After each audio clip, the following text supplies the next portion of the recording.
to The Membership, a podcast about the life and work of Wendell Berry, a Kentucky farmer, poet, novelist, essayist, activist, and thinker. My name is Jason Hardy, and I'm thrilled to introduce episode 10, in which Tim Wassam and I had the pleasure of interviewing Laura Dunn, the director, producer, and editor of the 2016 documentary film Look and See, a Portrait of Wendell Berry.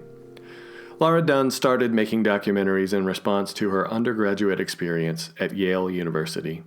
Through a chronicle of labor strikes on campus, her film titled The Subtext of a Yale Education examines the corporatization of higher education. She then returned to her birthplace to make Green, a sobering look at environmental racism along the Mississippi River Petrochemical Corridor, also known as Cancer Alley. Other work includes experimental films Baby, a personal take on population issues, and Become the Sky, an ecological map of power in Texas. Her first feature documentary, The Unforeseen, executive produced by Robert Redford and Terrence Malick, premiered at the Sundance Film Festival and was released theatrically and broadcast on the Sundance Channel. Look and See, her newest film, also executive produced by Robert Redford and Terrence Malick, and funded in part by the Sundance Documentary Film Fund, is a cinematic portrait of writer and farmer Wendell Berry. Her honors include a Rockefeller Media Arts Fellowship, a Student Academy Award, Yale's Trumbull Fine Arts Prize, an International Documentary Association Per Lawrence Grant, and an Independent Spirit Truer Than Fiction Award. She lives in Austin, Texas, with her husband and 6 young boys. And now, here's our conversation with her. Laura Dunn, thank you so much for joining us here on the Membership Pod. We've been looking forward to this for, basically we've been looking forward to this as long as we've conceived this podcast, because the start of this project and when we first started discussing the creation of it was right around when Look and See came out. And it was very much on our radar and probably, I was about to say indirectly, but probably directly influenced us going about this project and diving in like we did, or especially when we did. So we really appreciate you joining us today. Oh, yeah. Thank you. So we start every conversation with interviewees on this podcast about their Wendell Berry origin stories. We're wondering to start things out, if you could just tell us a little bit about where you found Wendell Berry and when his work started to fully kind of sink in and influence the way you make art and the way you live.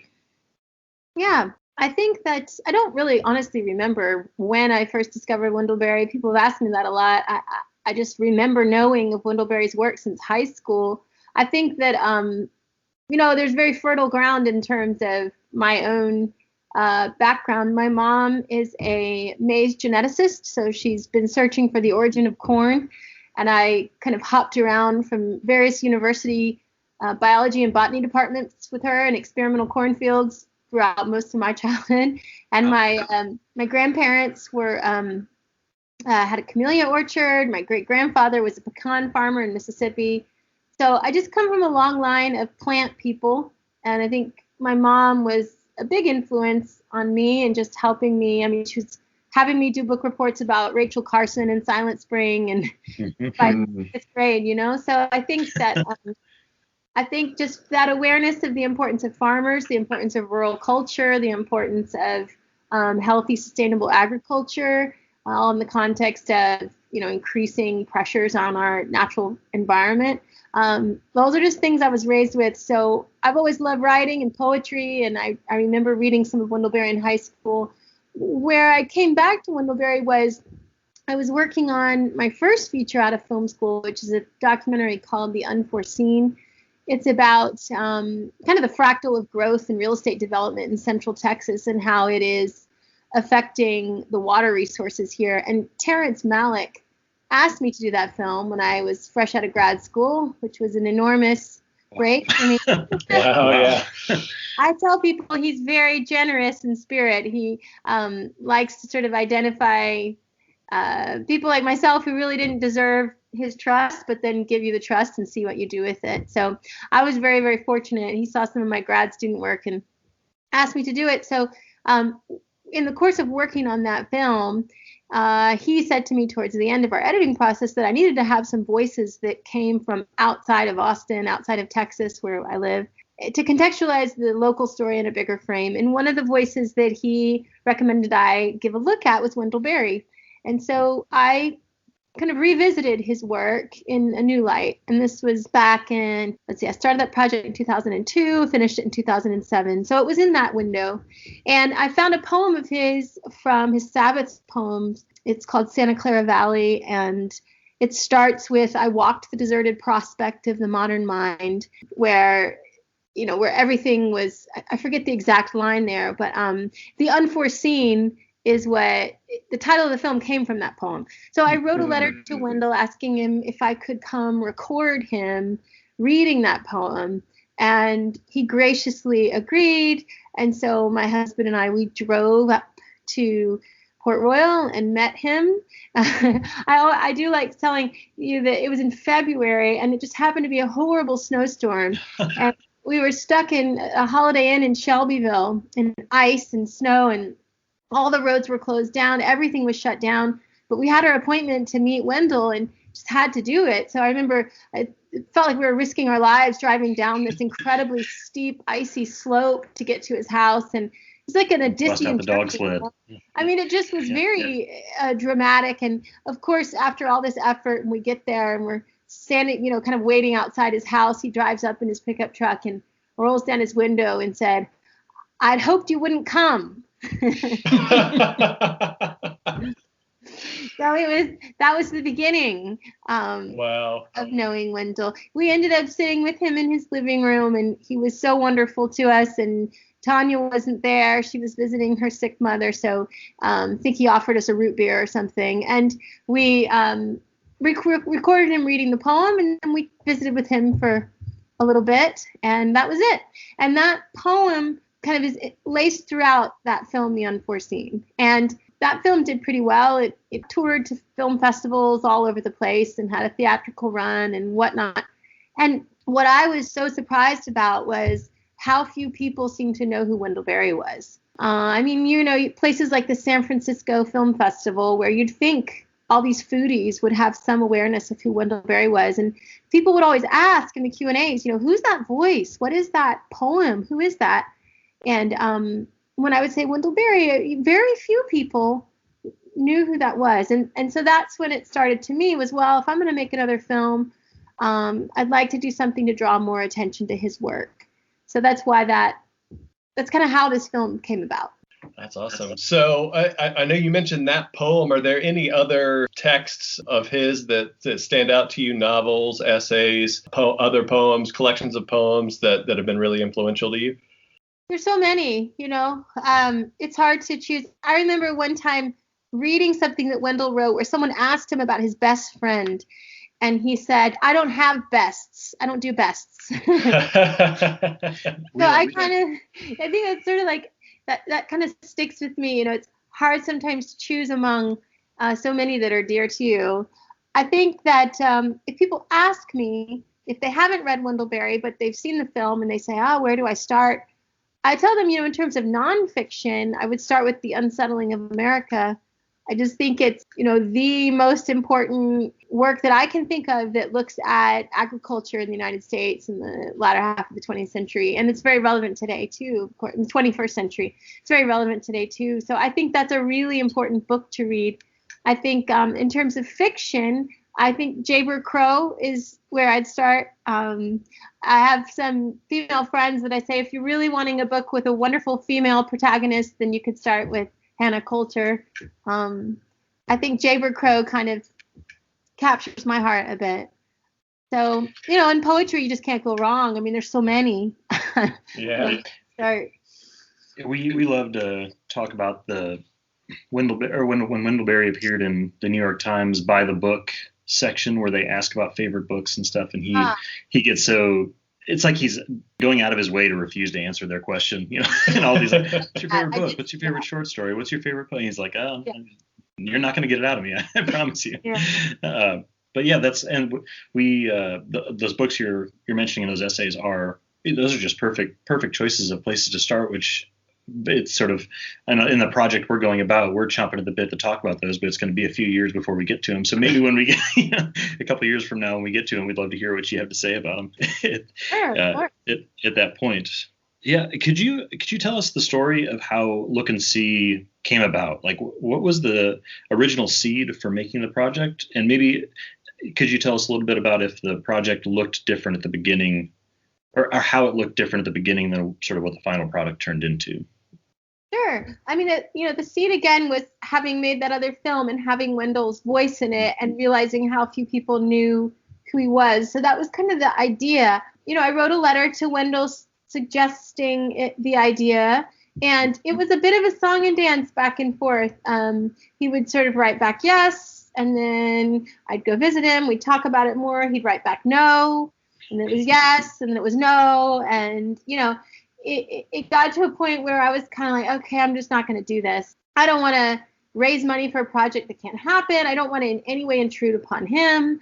It's weird because you want to draw light to his work, but he's someone you admire so much, you don't want to intrude. And so what happened is that there was an event here with him and Wes Jackson that was sponsored by Edible Austin, which is a magazine here that focuses on sustainable food systems. And they brought him and Wes to do a talk together downtown at the theater. A friend of mine who was in on that and kind of, I think, gave some funding to that, and invited me to a little reception, a private reception beforehand. So I got to go to that, and I got to see Tanya and Wendell for the first time in a while. I hadn't seen them in a while. And Tanya was the one who said to me, I want you to come back. I want you to do this project. So that's why I ended up doing it, was because she encouraged me to do it and really became a dear friend in the process. She helped me a lot. Because I'll tell you, after that, I raised a little bit of money, had a small crew. We were going to just go shoot for 3 days, try to get a little bit of footage so that I could cut a reel together and raise real money for. And we got all the way to Kentucky. I had my kids, I had our camera, I had our crew, and none of the Berries would call me back. Oh.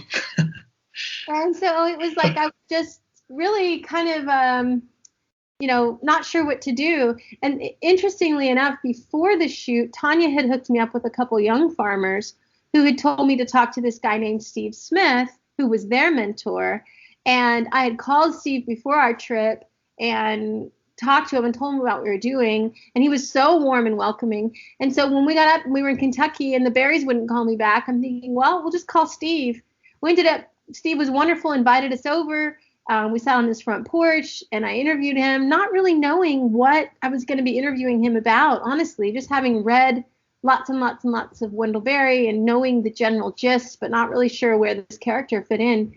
And wonderfully, that ends up being, one of the primary interviews in the film. Steve Smith later ends up marrying Wendell Berry's daughter, Mary, and is now, Wendell Berry's son-in-law. So it all worked out. It just was a little bit of a rocky start. And the film, I think, kind of became a good force in the lives, even though they were not quite excited about it to begin with. Yeah. That's I had no idea of that connection with Steve Smith, but I mean his interview and Tanya's interview are just absolute treats. I mean, that's some of the highlights of the whole thing, of hearing the words they have to say, and it was just so fascinating to hear somebody who's just seems, when you're watching it, just barely peripheral or whatever to Wendell Berry's story. But I can't imagine the story of your film without them at the same time. I mean, well, Tanya, of course, but with Steve Smith's. Yeah, he's really special, and you can see why they're of the same mind for sure. And Steve's just a wonderful guy with just a great story, and he tells it so well. So it ended up being, and I think that's kind of what I want to say, is that I love documentary filmmaking because you have very little control. And it's all about, dealing with reality, which is full of constraints at all times, and having to bend with the wind, and change your plan. And I think that almost always, not always, but almost always, the best opportunities come out of those constraints when things don't work out the way you plan them to be. And I think that's a really good example. And so I think to your question, how did I start out how did it change? I mean, I wanted it to be a portrait because I had just finished a big issues, kind of sprawling issues piece, and I wanted something that was more intimate. Just artistically, that's what I was wanting. And of course, Wendell made it very clear to me early on that he does not like screens of any kind. He said that they, contribute to the decline of literacy and they degrade the imagination. I mean, he has absolutely no positive regard for them at all. And so I told him, that's fine. I get it. And I agree with you in a lot of ways. And I'm not going to try to trick you into filming you. I can respect that as a constraint. And so I, pretty early on was pitching this film as a portrait of Wendell, but it really was going to be, he said to me early on, he said, I am my place. That is who I am. And this culture likes to make idols of people, and it's not real. I'm nothing but for the people around me. And of course, he said it all much more eloquently than I can, but that was the gist of it. So early on, I thought, well, this is interesting. We're going to make a portrait of Wendell. And in making a portrait, you're not just trying to drawing the face of someone. You're really trying to capture the essence of who that person is. And so it's going to be the way he sees the world. It's going to be looking out at his place through his eyes, as opposed to kind of a more traditional, we're going to look at Wendell, front light him, shoot an interview with him, and intercut it with B-roll. That didn't really seem to be the way Wendell would want it. So the film shifted in that way. But I have to say, I don't really go into making a documentary with much of a plan because it never works out. I just read and read and read and read, and then go to the place and immerse yourself in it and start talking to people who tell you to talk to someone else, and you follow your nose and you shoot 100 hours of footage and you kind of figure it out in the edit room. That's kind of how I work. It's messy, but I think hopefully you end up with something that's more reflective of a worldview that's outside of your own, as opposed to kind of just creating something that's in your own mind's eye. That's not really what I'm interested in. It's more of the discovery.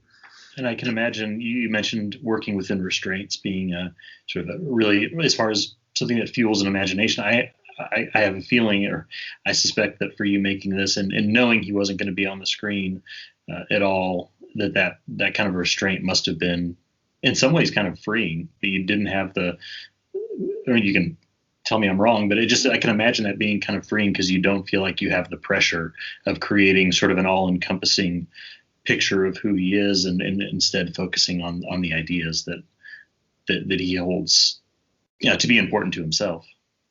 Yeah, I mean, I don't know if it felt freeing. I think it even up until the last minute felt like a challenge, But as Wendell would have it, right? I mean, right. He's not going to make anything easy. As he said, hardship is its possibility. So you can put this on the screen, but I'm going to make it hard for you. Yeah, exactly. And it's so I think that it wasn't so much freeing as much as it just was, okay, this is the constraint, you accept it, and you sort of see the opportunity. I think it was exciting to me, even though it was very difficult in terms of pitching it for funding. People just were always kind of like, well, you've got to get him. It's like, no, you don't. Like, the fact that he doesn't want to be filmed is actually really important information about him. It gives you real insight into who he is. And sometimes by not looking at something straight on, you're in a literal sense, you actually can see it more clearly. So I think it definitely was an opportunity, but it was a challenge through and through. Well, I sort of wonder about, how sort of anti-screens he is, and, you approaching that as a filmmaker. I mean, how did that make you feel? I mean, did you expect it? And what kind of defense of screens did you make to him? Yeah, no, it's funny. My husband, who loves movies, will tell you I'm a weird filmmaker. I mean, I don't really like films very much. I don't watch movies very much, never have. I mean, I didn't grow up watching TV or movies. I really was interested in being outside more than anything. And so it's interesting that I ended up being a filmmaker. I came into film as an activist. I was in college, and I remember the Rodney King event happening, and everyone was looking at this video witness of the police brutality, and that set LA on fire. And was just one of those moments in my own kind of making that was 19 or 20 and realized, gosh, everyone's looking at the screen. So even if you're going to talk about injustices from an activist perspective, if you can bear witness with video, people seem to really pay attention. So I kind of came into filmmaking as an activist and never really intended to pursue it beyond. I made my first documentary was about a labor strike at Yale University. I was at Yale. I was a fish out of water, kid from the South, a de facto member of a big blue collar workers union because I was a student worker in the dining hall, but my roommate's dad was on the board of the New York Stock Exchange. So, you've got all this like intense urban poverty layered on top underneath some of the richest, most powerful people in the United States, and the labor strike broke out, and I was kind of straddling those realms. So I ended up filming both of those worlds and intercutting them, and made a short documentary to just try to make sense of my own experience, honestly. And that film ended up winning some awards. So I said, well, I'll go to film school. And it really was never some love of film. I really came at film as an activist. But what happened is I met Terrence Malick and saw his work. And that really challenged me to look at the medium more poetically. And I've been a little bit hooked ever since then, because I don't really want everyone to be looking at screens, but people are. So is there a way to work within that medium? Because it's just an art form. It's not necessarily, we could go on and on about the medium as the message and all of that. But the fact is that it's what everyone's looking at. So can you use it as a means to communicate ideas that are in some senses anti-screen? I tell people it's an anti-screen screen, or it's an anti-portrait portrait. Mm-hmm. Can you make a film that makes people want to then turn the screen off and go outside or read a book or talk to their child? That's kind of the challenge I'm still working on, even in my new work. So I think you achieved that absolutely with this documentary. As you were talking, I just wrote something down that I wanted to ask very selfishly. I was wondering if you had about 10 hours of back footage of you walking through the woods on his place, because watching that section of the film, whenever you cut to the camera going through the woods, I guess what I assume is around Wendell's home or on his land, I could watch that all day long, it just made me want to get outside, and it's just a really beautiful meditative shot. And I think that I absolutely personally have that reaction to watching this, is it made me want to just sort of open my eyes and look around me a little more carefully than I have been in the place where I am. So encouraging. Well, I'm so glad, because that's what Wendell would want you to do. And we're trying to channel him. And that walking footage certainly was because on every Sunday, he writes a lot in his Sabbath poems about his Sunday walks. And so the pace of taking in the natural world on foot, walking through it, that's why we kind of used that as an interstitial, So I'm so glad that had that effect. And also it was that we really wanted the place itself to be a character in the film, the landscapes there. And so it's really important to me that we film the same walk and the same landscapes over all 4 seasons. Then you can really feel that continuity, that repetition of going back to the same places, and yet it's changing. So that was a really important shot to us too.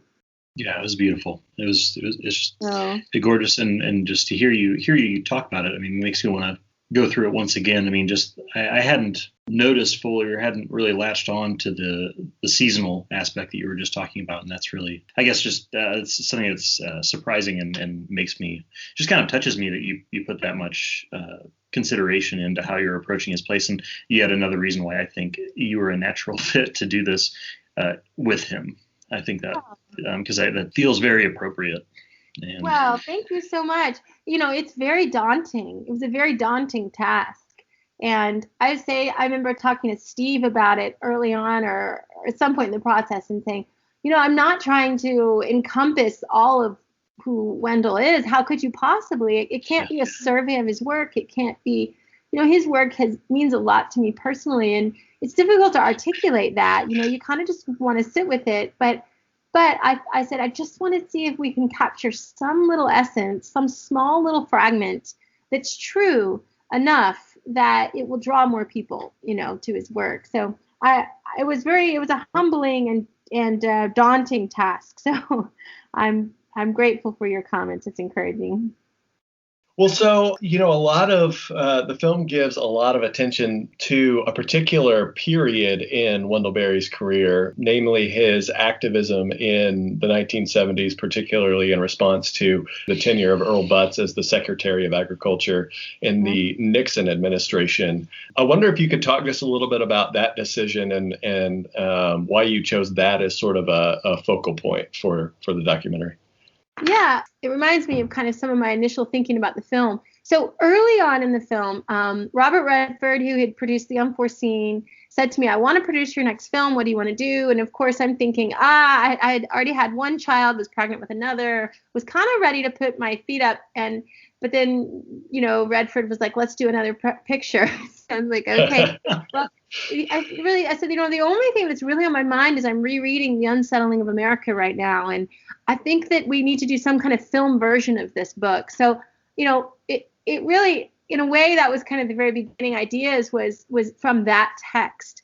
I think just as a documentary filmmaker, I come into it with that kind of nonfiction in mind. It wasn't until I really got into the project and started reading a lot more of his fiction and revisiting some of his poetry that it became more intimate in terms of my perspective on it. But I think, The Unsettling of America was written in the early 1970s, or when was it? Was it 1970? It was in the early to mid 70s. I don't remember the year exactly. Yeah, I used to know it, but it was right around, it was in the 70s, and it was this big, giant work that looked critically at the trends then that were really just beginning in the 1970s around agriculture. And I think those are still the exact same themes and same stories, and unfortunately the same trends that Wendell's writing about and talking about today. And so to me, it was like that's where you see the roots of where some of the forces that have continued to unravel the rural culture and the agriculture in these small, beautiful places that really sort of took root then. And we found, so that's why I started there. It's just because that's really where the arc of Wendell's work starts. And we found this archival radio recording of, Wendell debating Earl Butz, and it was just so great that it seemed like so many of the fundamental themes and arguments that Wendell continues to work through today are articulated in a really powerful way in that debate. So that's why I ended up kind of using that as a milestone. Yeah, that's great. I mean, that sort of archival footage of him delivering some talks and stuff like that was just, as a fan of his and his work, it was just wonderful to see. I'd never seen that before. It was interesting asking, Mary talked about how, and it was Mary or Tanya or someone, one of them talked about how back at that time during that debate, that time when he did the debate, Wendell was very upset and very disheartened. He felt like he was just a voice in the wilderness. And interestingly enough, even though all these years later, even though there's still so many problems to address and a lot of things that have gotten worse, that there's this positive. He's really emphasizes hope. And he doesn't have time really to look at anything other than to focus on those places where he sees hope. And to him, the contrast is that today, there's all kinds of people interested in these questions. There's whole movements around agriculture and sustainable agriculture and food systems and local food systems and local economy. And so that's a positive note to think about, is that there is an arc from the 70s today that's negative, but there's certainly an arc that's also positive. And I think Wendell would want me to emphasize that.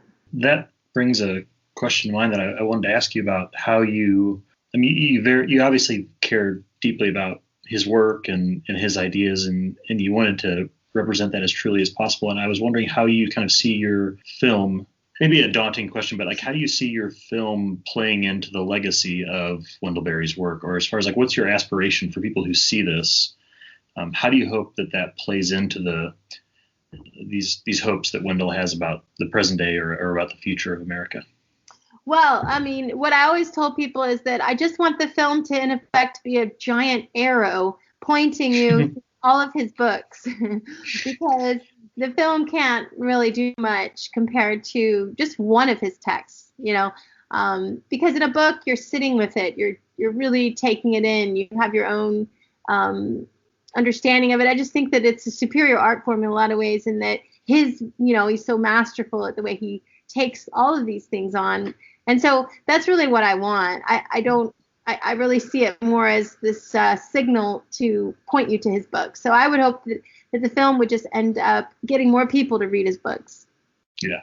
I appreciate that. Absolutely. I think that's a great answer. And I know I'm seeing your documentary definitely would do that for me, even somebody who's already a big fan of his. But something that I have to say also, with the way you handled it and the pace that you presented this information in the film, that I can say that one effect it's had on me in the area where I live, which is in East Tennessee, which is a sort of semi-rural area over here, that it sort of affected how I see the farms along the side of the road when I'm driving. And of course, Wendell Berry influences that as well, but just seeing sort of the place where all this started, kind of the big bang of Wendell Berry's ideas, and seeing Henry County and seeing and hearing his ideas with those images overlaid, and meeting these farmers that you talk to, or that you feature on screen, that would not have had an outlet if it wasn't for your film. Nobody ever would have seen them, necessarily, or might not have.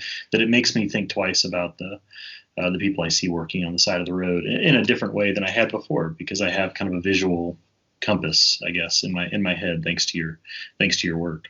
Oh, that's so good, because I definitely think that our farmers, these rural people, there's so much there. There's so much there's a lot of struggle, but man, there's a lot of knowledge. There's a lot of brilliance. Yeah. There's a lot of, it's just a sort of like quintessential American character that these days, the statistics in terms of the percentage of people living in rural places, working on the land, it's staggering what a small percentage it is of our population. And I definitely wanted to, in the spirit of Wendell Berry, sort of bring light to those folks, not in a way that was condescending, because most media is kind of condescending towards rural places, I think, but in a way that really was like just, honoring them and paying respect to them. So.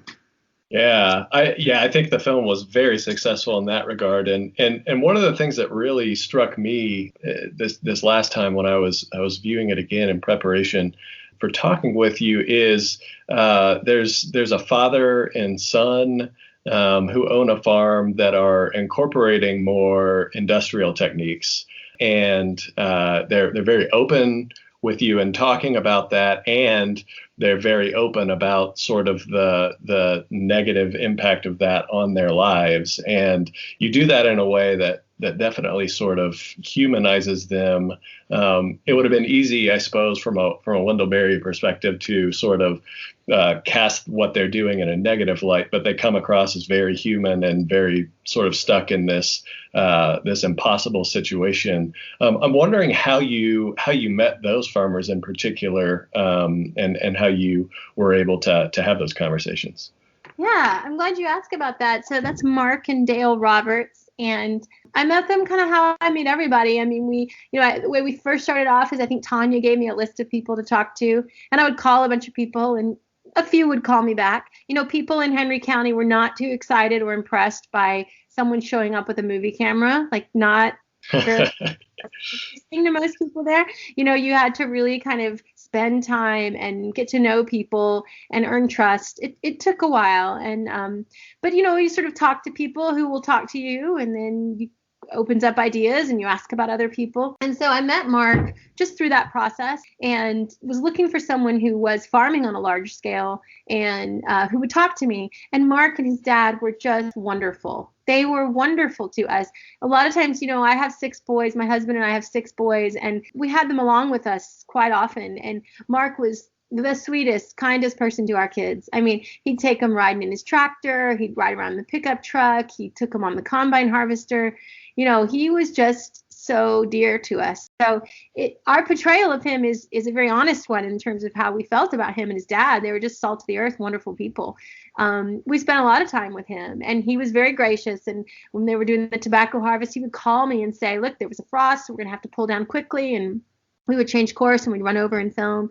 And he I think that it's not so much my judgment about what's the right way and the wrong way to do things. It's really looking at the people themselves and what their stories are. And it was hard. I mean, what Mark and Dale are doing was hard. And it was the interview where Mark really opens up about some of that. My husband actually did with him.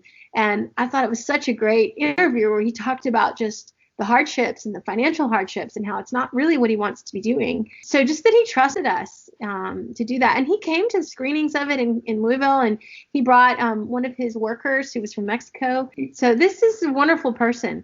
So I think it's always important to, when you're looking at these kinds of stories and issues, to not demonize individuals, but really to try to say these are all, good people trying to figure this out. There's forces that are much bigger than these individuals. Yeah, they're dealing with a broken system kind of thing. Yeah, absolutely. Yeah, I think that's really important because especially in our, politics today, everything's just sort of like good and evil, and that you don't get anywhere. You just chase your tail. So I think Mark was really important to the story. I agree. And his dad, his dear father, they're wonderful. But they have a really hard time. And, the economy has continued. I mean, with so much global imports, there's just been just a catastrophic price drop in the commodity for the commodities that they're producing. And so you're having to borrow more and more money and put more and more, rent. You have to scale out so that you think, well, if I scale bigger, I'm going to have enough money to pay my bills. But of course, when you scale up, you incur even more bills.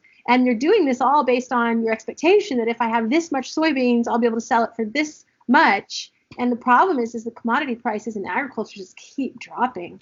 I remember that from the film. I forget who it was that was saying it, where they were talking about the prices of their crop wasn't it like almost unchanged over the course of like 25 years or something like that? Right, exactly. Yeah. So, the cost of a pickup truck would go up, 300% at the same time that the actual price you're getting for that commodity you're producing stays pretty much stagnant. So, that tells you all your inputs go up, by crazy amounts, and yet the global markets are such that you're not getting paid anymore for what you produce. So, it really shows you how you're putting people who are the stewards of our land and produce our food. I mean, we don't have an economy that values them, and that's really scary. Absolutely. Yeah, do you, can I ask how long did you work on the project? From start to finish? It was about 4 years. I do tell people that I did have 4 children in the course of making the film. So I had twins, right? I had twins right at the beginning. And then I had 2 more by the time the film was released. So, I feel like I like to tell people that because it does give you a little perspective. I think documentaries take long anyway, because it's not like you just get a big chunk of money and go shoot it. You raise some money, you go shoot. And I really wanted to shoot all 4 seasons. And so we had enough money to shoot fall, but maybe not enough money to shoot that following winter. So we have to wait a year to go back. And so that's part of why it took a while. And then I also edit all my own footage. And so that takes a long time. It's a lot of late night editing with, a baby in my arms kind of thing. So it was a labor of love for sure. Yeah, absolutely. And my context or what I was thinking in asking that question was not in saying even when you said 4 years, I was like, wow, that's pretty fast. Because I mean, the way that you filmed it, you could kind of feel that you'd spent time, that it wasn't something where you just went down for a couple of weeks, got a bunch of footage, and then we're gone. And then hearing you talk tonight just about being there for the different seasons, I sort of realized that you had to have been there a lot longer, and that it feels right that even that it took that much time. And I don't know. I think that the taking the amount of time that it did and recording over the course of all those seasons made it, all the stronger. I would. Yeah, you have to know a place, right? Respect it rather than just. I think one of the reasons why people around there are so suspicious of media is because often it's kind of like a Bill Moyer special where they drop down for 6 hours, shoot. The producers don't even want to stay in local hotels because they're afraid of bed bugs, and then they leave. So I always say it's like media is often kind of like a mining operation to places. They just drop down, mine it, monetize it, and they're done. Now, sometimes that can shed light on an important story and it can actually help the people, but most of the time it doesn't. And so I think that's why documentary is a very different art form, long form, really spending time in a place, is I think a really different being, a different approach, towards to journalism. Yeah, you can tell by the attitudes of those farmers you talked to, they didn't feel exploited by the process because they knew you were there to actually hear their story, not just to like present something about their story, I guess. Yeah, and like I said, I mean, it's my husband Jeff, he did all the art direction on the film and all the wood engravings. He worked with Wesley Bates, and he was a co-producer on the film and was with us on all the shoots. And then we had our kids. We have 6 boys, and they were always with us. And so that also changes things. People we're not your typical camera crew. Right. Lee Daniel did film it. He's our cinematographer, but he's a really earthy guy, real down to earth. And then we had a sound recordist, Justin Hennard, who also is friends with us here in Austin. And that was pretty much our crew, was pretty much the 4 of us. And then our kids. That's great.